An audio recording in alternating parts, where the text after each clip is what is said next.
Good morning, everybody. Thanks for joining this SonicWall webinar in association with NetThreat. My name is Pete Cord. I'm one of the sales guys at NetThreat. Today we're talking about cloud security and how to stay safe whilst working with the most used applications such as Microsoft 365 and G Suite. I'm joined today by Tristan, who is the Channel Director for UK and Ireland for SonicWall, and Alexis, Holmes, who is one of SonicWall's senior SEs. I really hope you find this session useful.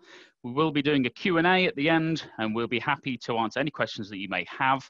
Also, just to let you know, this session is being recorded, so just so that you're aware. Also, my colleague Sarah, who many of you have spoken with in the months and weeks leading up to this webinar, she'll be following up with a recording of the session and some further info. For now, I'll hand back over to Tristan and Alexis. Thank you both. Thanks, Pete. Good morning, everybody. Thanks for joining today's webinar. As Pete said, I'm Tristan Bateup. I'm Channel Director here at SonicWall. Today, we're just going to give you a walkthrough on how to work smarter and more securely in the cloud. So I'm just going to set the scene a little bit, and then Alexis, who's one of our senior sales engineers, is going to go into a bit more detail around some of our technologies and how we can help. As Pete said, there'll be Q&A at the end, so if you want to ask any questions, please feel free. So a bit about SonicWall, for those of you who aren't aware of us. We are 30 years in the cybersecurity industry, so we're what you call an industry veteran. Again, a bit more detail to follow, but our portfolio is very much end-to-end now. That defense in depth security approach has become more relevant, certainly as we become or move more to a hybrid working type way.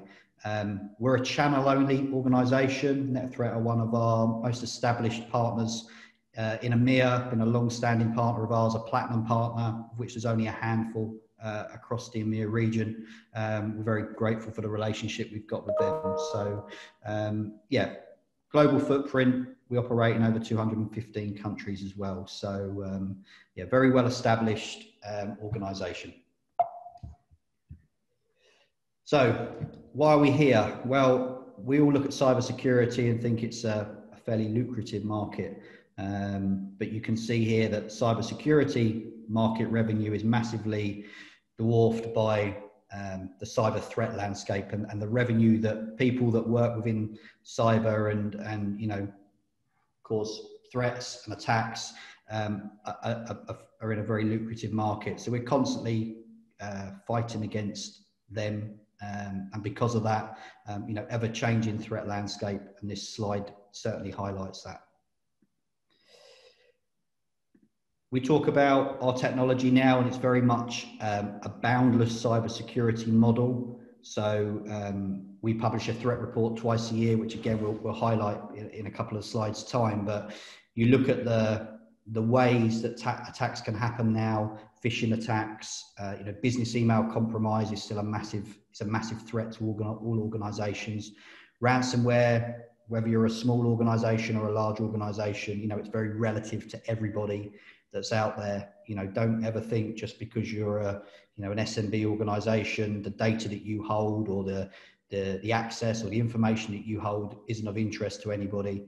You know, we're seeing more and more now within our organization, supply chain attacks, you know, where companies or hackers are going for those smaller organizations, knowing that they've got a relationship or a link into a bigger organization. So, you know, don't ever feel like you're not going to be hit, because the chances are you will be connected in some way that makes you a very attractive target. Malware, again, is still very prevalent. Attacks across non-standard ports as well. So, you know, because of that, our portfolio's changed and expanded beyond the technologies that we've been known for a number of years, purely because that threat vector and how people attack organizations now has changed massively. We talk about, again, you know, boundless security. So if I highlight a couple of areas here where I think it's worth thinking about in your own individual organizations, you know, what you need. So seamless coverage. So a multi-layer approach, not one point product is going to protect you now from an attack or prevent you from being compromised. You need a layered approach, so that's firewall, that's endpoint protection, cloud protection, that's remote access technology, so giving you good coverage, and as I said, a layered approach. Disruptive economics, everybody knows, reduced TCO is very much on everybody's agenda nowadays. We very much play into that space. We're finding that we are winning business from organizations that are having to do more with their money because they're having to cover more of those exposure points, but they're not being given any more budget to do that. So that plays very well into SonicWall's hands. We're a very good overall total cost of ownership technology across our whole portfolio. Security that's anywhere and everywhere. So, as a user now, if you're remote, wherever you go as a user with a device, whether that's a laptop or a tablet or a phone, that data is coming with you, and you need to make sure that that data is protected. And a hybrid working, hybrid options, whether people are looking to move to the cloud, obviously that's what we're talking around today, maybe a blended approach, so on-prem and cloud. There is no such thing, I would say, now as a traditional deployment. Everybody's doing a bit of both, or maybe moving more to the cloud. So having a platform that allows you to be adaptive is really important. If I look at our portfolio and how it's, as I said, how it's evolved. So Alexis will go into more detail around the technologies within our portfolio, but we're now endpoint technology, ensuring that people's devices when they're off network are protected, and you've got control over them. As more and more people move to the cloud, as Pete alluded to around Office 365 and G Suite, how are you protecting those cloud applications as well? So yeah, our portfolio has massively expanded out to cope with the fact that everybody's working differently. We've very much followed what the market is looking at. So, industry stats, Gartner and other third-party organizations are saying that the cloud market itself is going to explode over the next few years. More and more money is going to be invested in that area. And so that's where changes in our portfolio or additions to our portfolio have been made to help with that as well. So, our network security management product that we do, which again, Alexis will talk about, our move to cloud edge, cloud application security, not only on-prem firewalls now, but cloud firewalls, for Azure and AWS. So, we've got our portfolio, as I said, has changed massively.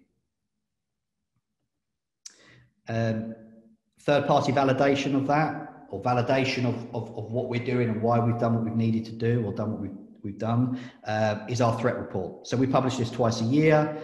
Our threat report is basically made up of the data that we receive through our Capture Labs.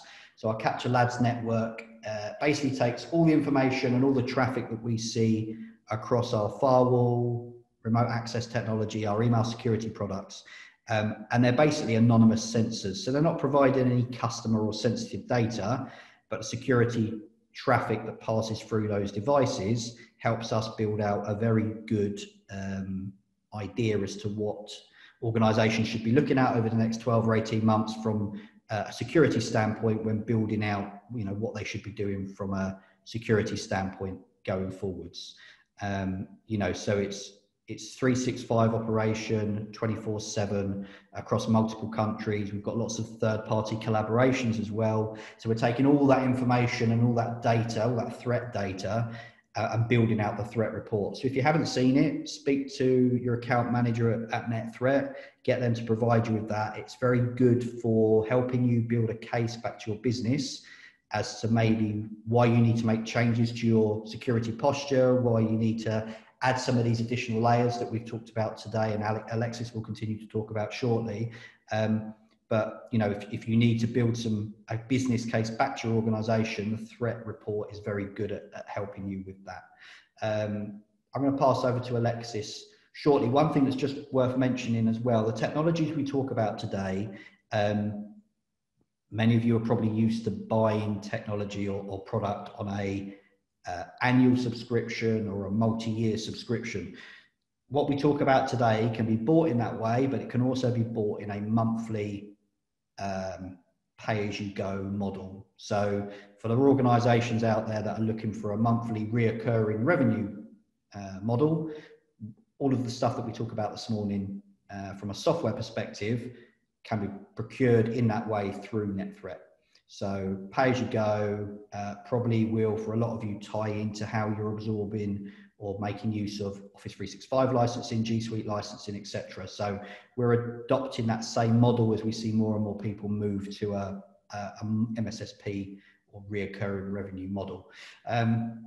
With that being said, I'm going to pass over to Alexis now, who's going to take you through some more of the technologies in a bit more detail. Over to you, Lex.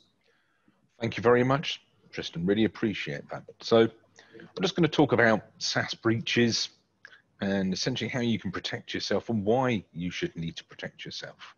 So if you could take me forward to slide. Thank you, Tristan.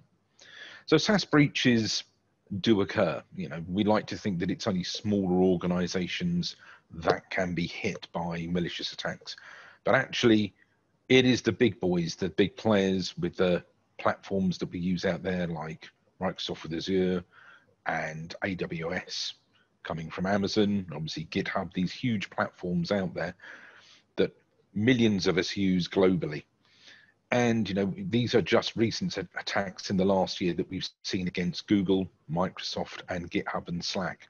And these are ubiquitous applications that are used across the board by companies everywhere. You know, we can see people that have gone in and essentially brute forced through multi-factor authentication. We've seen people that have, you know, hacked into Slack and pulled data directly from Electronic Arts, a video game publishing organization. We've seen, you know, CEO detail accounts being pulled by malicious OpenAuth attacks on Microsoft 365. So these things happen across the board. And it's important to understand that even if you've moved your data to the cloud, you still need to protect your data. Tristan, if you could move me forwards, I would appreciate that. So one of the products that we have that can really help you move your data and keep it safe in the cloud is something that we call cloud application security. It's a API-based solution. So essentially it means it's a cloud-based native solution that natively hooks in and talks the same language as the cloud products that we're integrating with. And in this case, we can talk natively with Google G Suite, Microsoft 365, Dropbox, and Box.com. Now, this is made up of 4 core security pillars. The first one is email security. Email security will essentially allow you to protect your mail using multiple technologies, including AI and machine learning. And this is really fantastic because it essentially learns the type of language that you use, who you speak with, and it builds a profile on you, understanding what you talk about and how you talk about things and how you have intercommunication with other people. And so it can discern if there are people using phishing attacks simply just by the language used.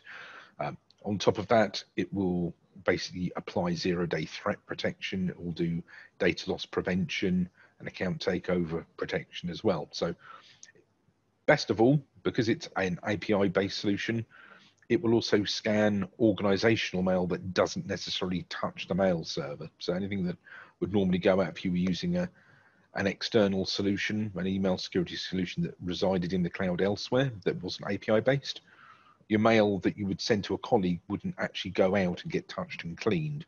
So if you did have a business email compromise where somebody essentially had their account compromised, or maybe you have a disgruntled employee that sends out some malware internally before leaving, this would be able to catch that. And it really gives you that additional base of security when you're using things like Microsoft 365 or Google G Suite. Next slide, please.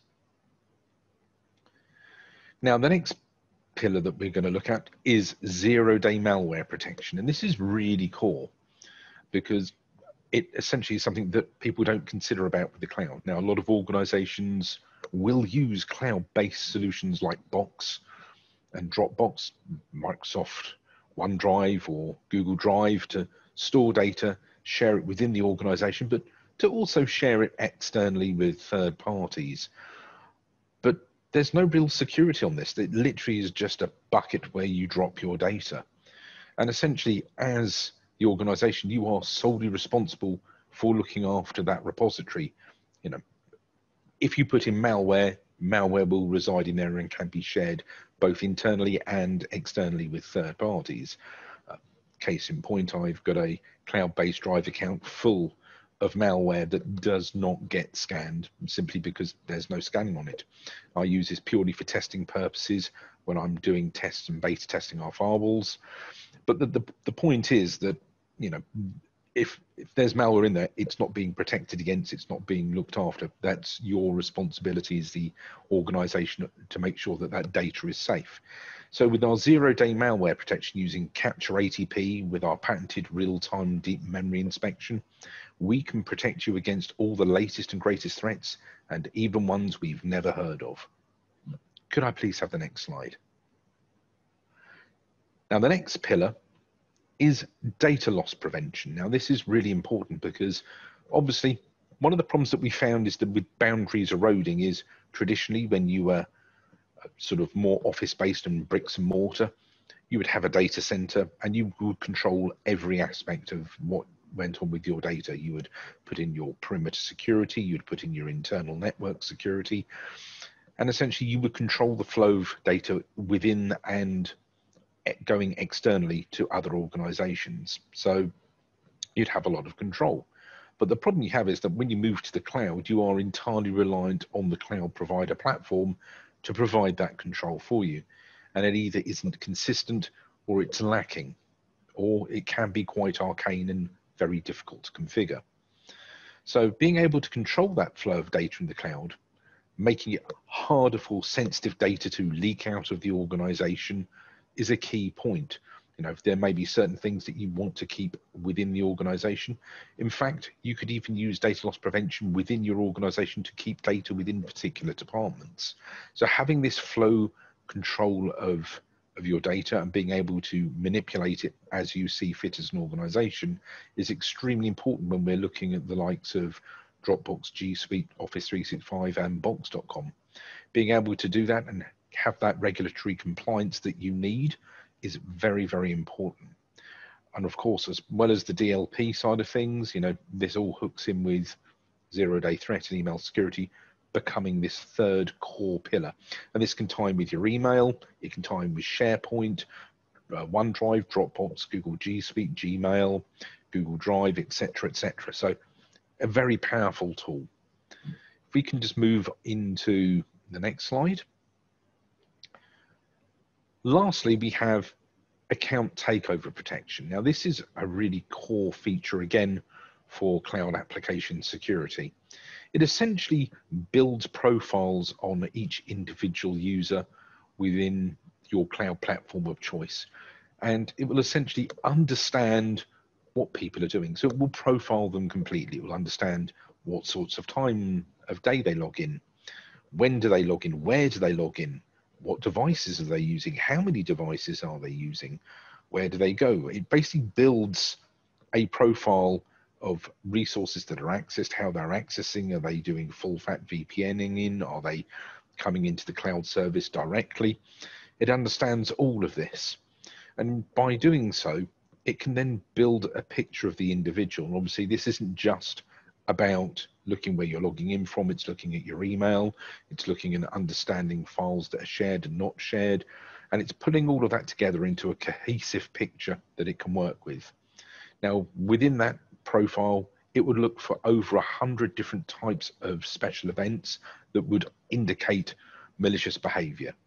A good example here is Superman logins. So that would be if you logged in from London and then 5 minutes later you logged in from Frankfurt in Germany. You simply couldn't get that distance as a normal human being unless you were Superman. So understanding things like that, understanding that if you log in with, say, a mobile phone and a laptop, and then all of a sudden there's 5 or 10 or 30 or 100 devices all logging in as you, being able to detect this and alert you to this so that you can lock down the account is core. Again, it will pair this along with the machine learning to understand the phishing emails, both external and internal ones from email compromises. And again, if there are multiple logins, as other examples where someone's trying to log in multiple times within a few seconds, these things will all flag. So basically having an understanding of your accounts, being aware that they may be being compromised.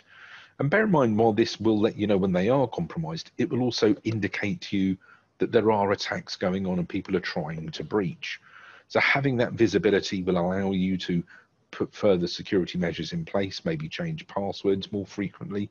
There's a whole lot that you can do to protect yourself there. Can we move on to the next slide, please? Yeah, Lex, just before we move on to the NSV portfolio. Absolutely. Through experience with Cloud App Security, what I've found actually is that it's very good to put in as a trial, because it's a good way to highlight where you may have things going on within the network you might not be aware of. Can you just, around the fact that it's very easy to trial is I think something that we should probably share with the people on here today? Absolutely.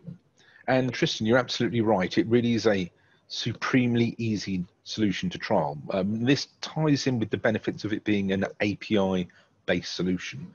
If you look at a sort of more traditional solution that would sit out in the cloud, where you would redirect your MX records to it and then redirect that then onto your mail server, it can be disruptive and can give you up to 24 hours of outage.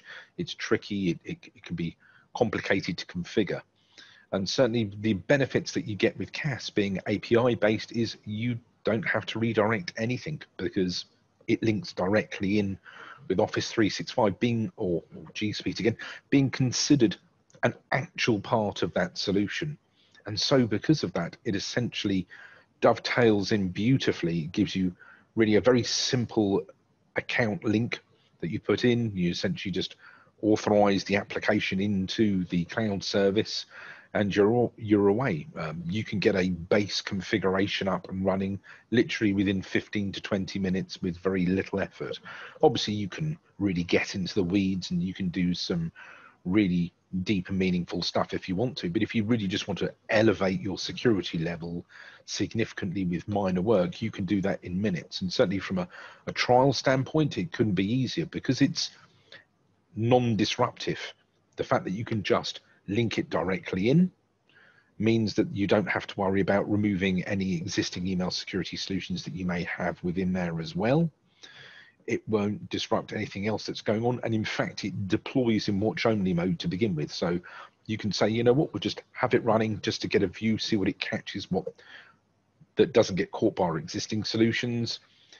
And you can then say, well, actually, it's catching, it's seeing an awful lot that's being missed. Actually, what we can do is switch that from watch only to protect.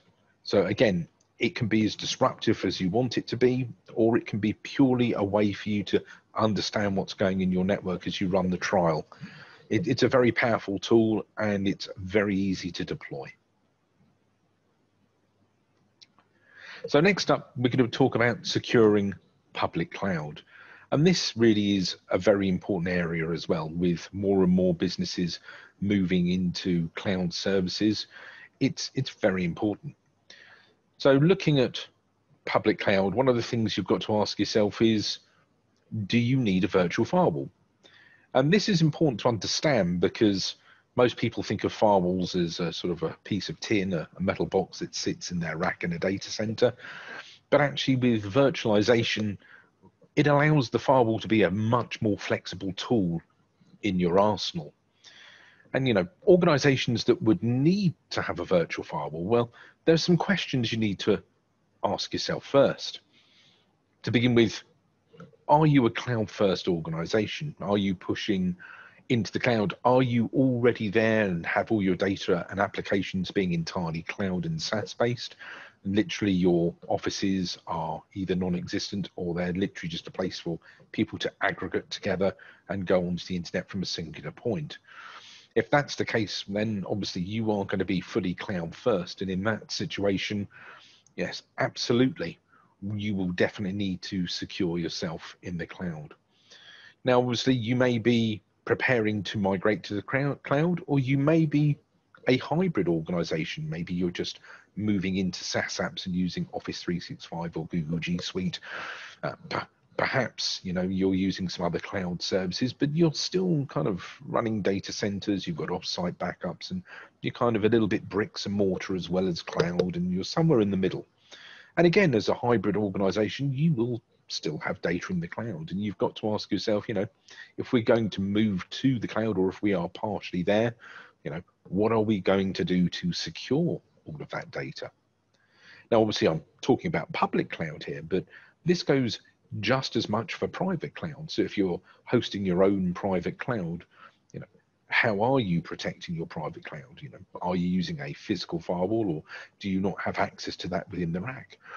You know, understanding that you can spin up a fully functional firewall with the same functionality as a physical firewall, but only virtually within your private cloud, then obviously you can bring a lot of security and protection that way as well. Perhaps you've got a more siloed organization.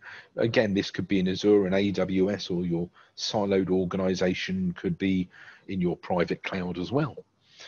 Being able to control the flow of traffic in separate areas within these silos using micro-segmentation would allow you to control the flow of traffic more effectively, put security with the correct teams and individuals, and on top of that would also allow you to protect against essentially malware propagating throughout the organization. So micro-segmentation can also be a key driver for virtual firewalls, where it's not necessarily financially possible or even physically possible to deploy dozens of firewalls within a single environment.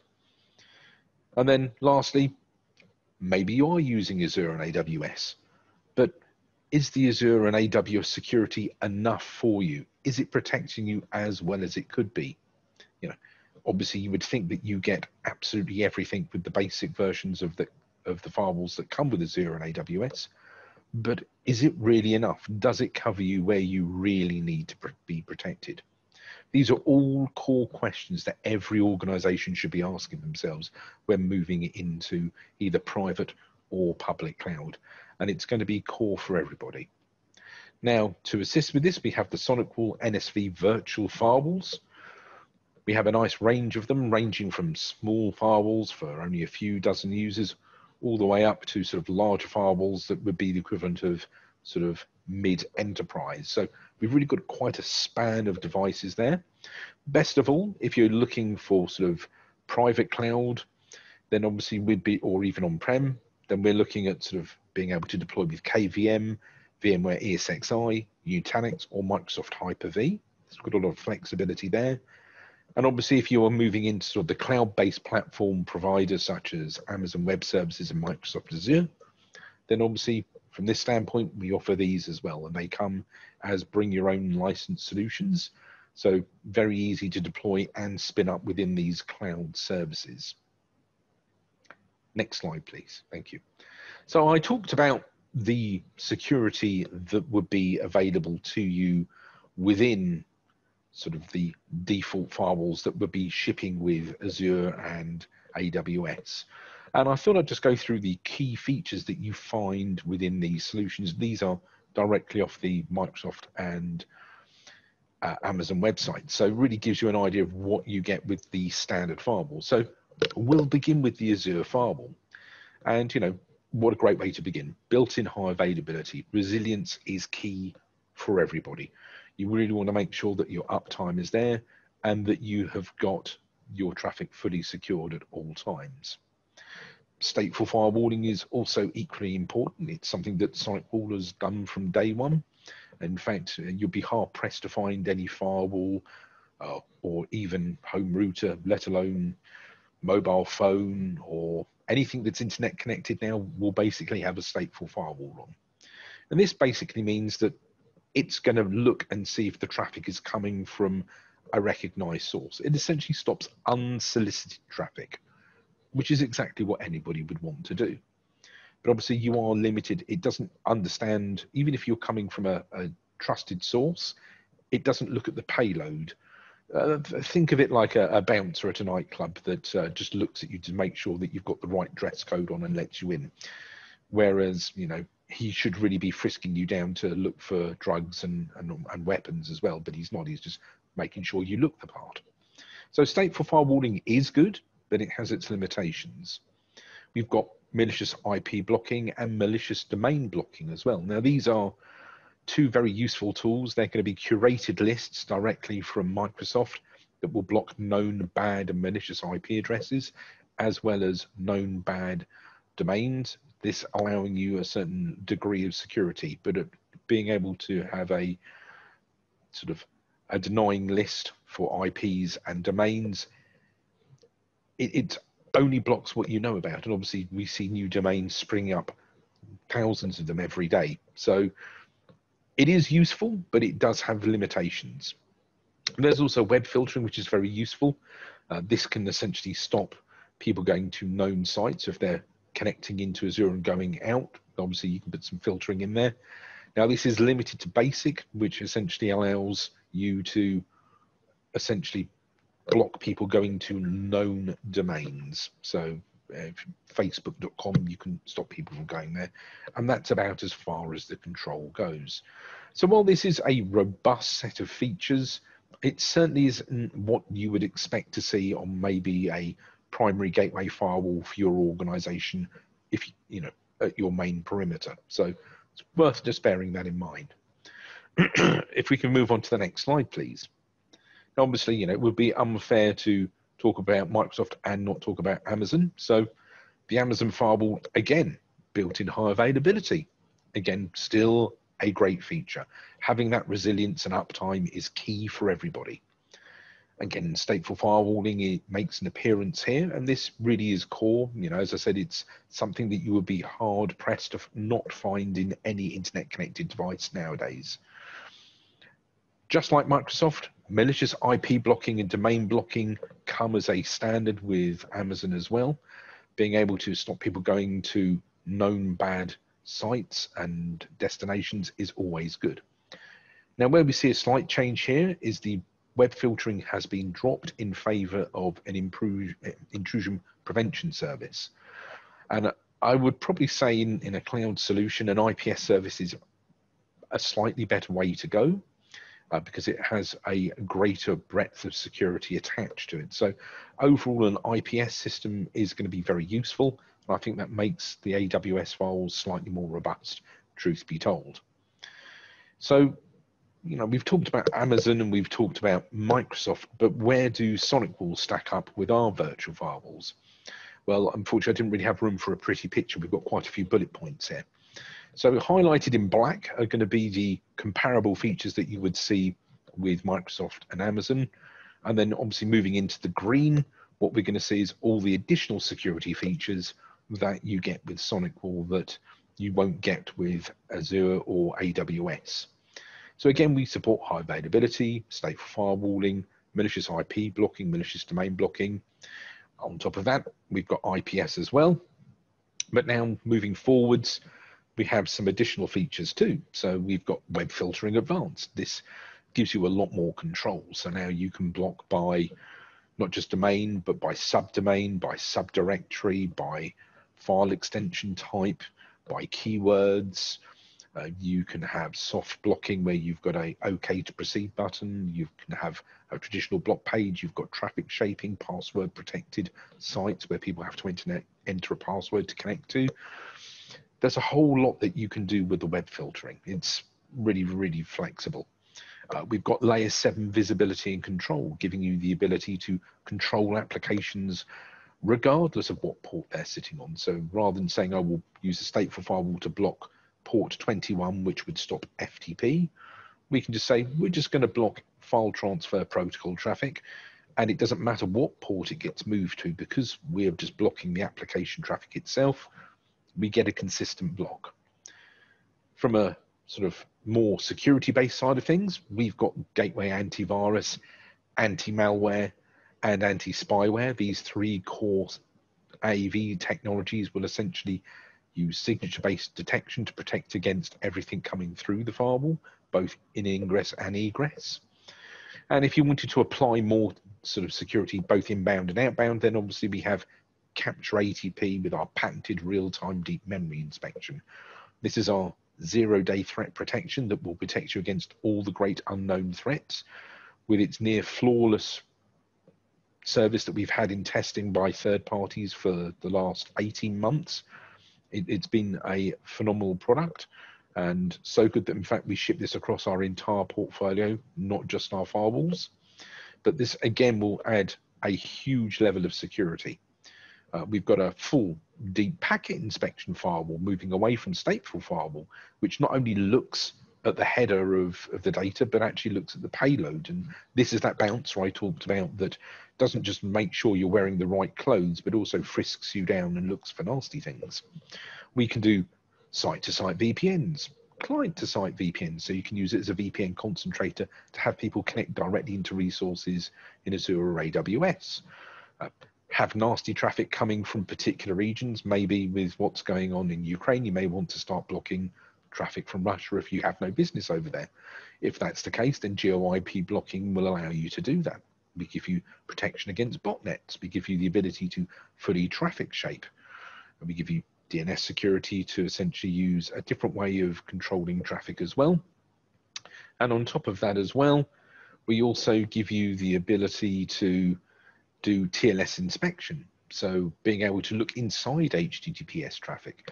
And if you're in the cloud and you're hosting web services, this is especially useful because it means that, let's say you've got a web server where people sign documents and upload them.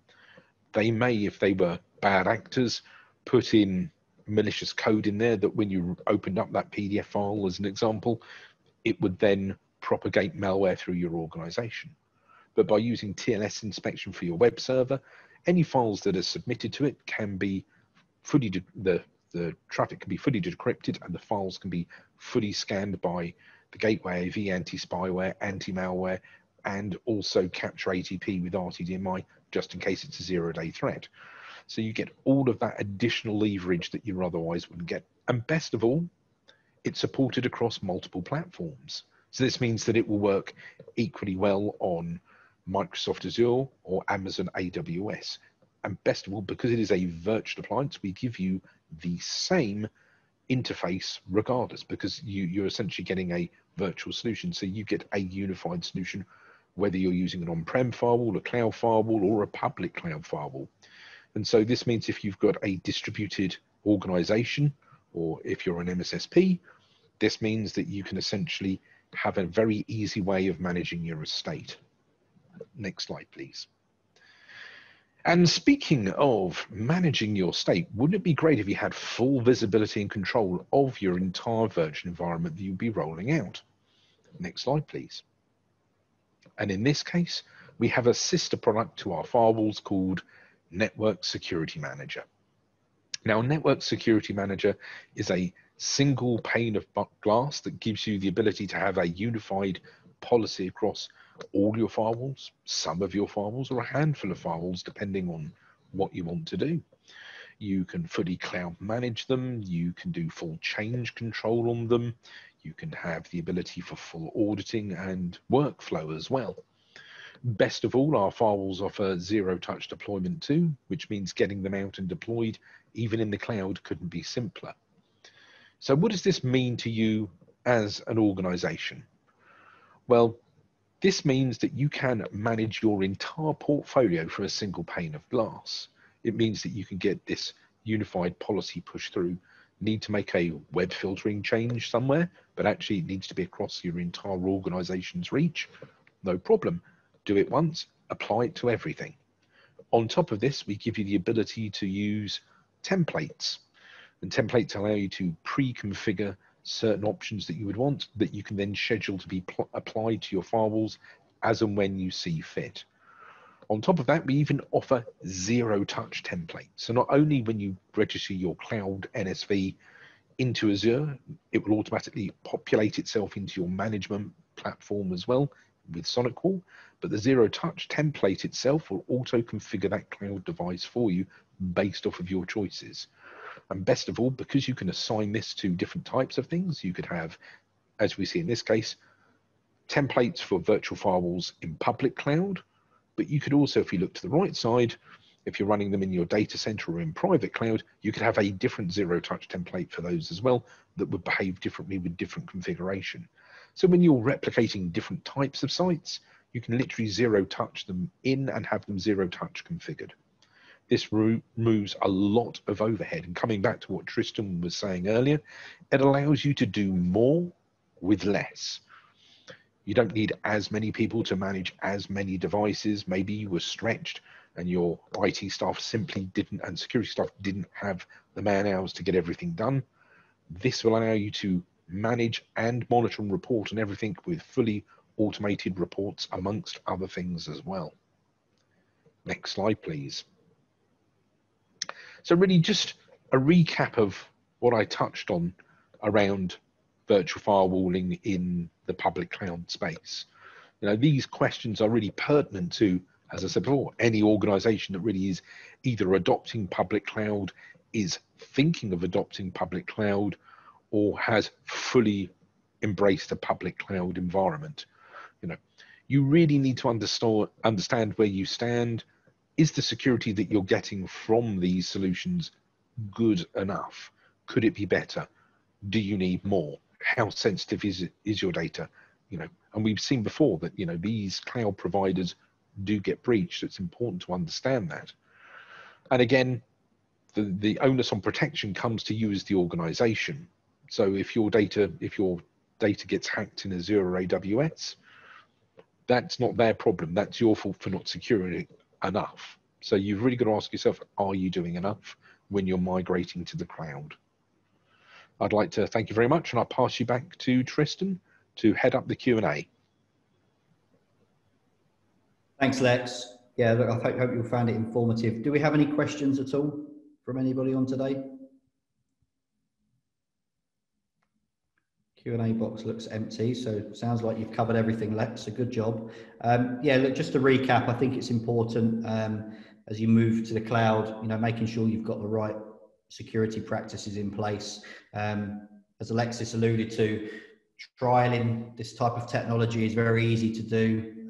It's API driven, so you know, if you wanted to see how secure your cloud instances around Office 365 and G Suite were, by all means reach out to the team at NetThreat and they can set you up a trial, normally 30 days, and at the end of 30 days you'll get a very good report out the back of that that will tell you, you know, where your risk might be, and that's really what we're talking about is risk.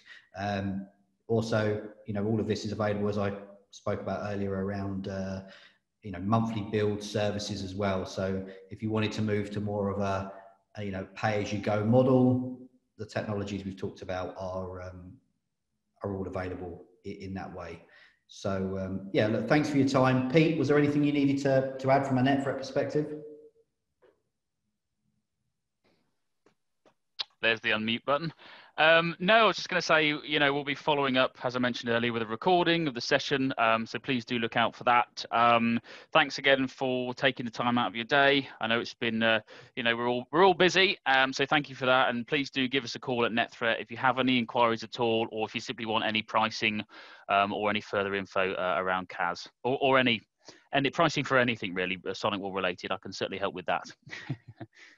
Great. Okay, well, look, we're going to end the session now. Thank you very much for your time. And as Pete said, any questions, reach out to the team at NetThreat. Thanks and have a good day.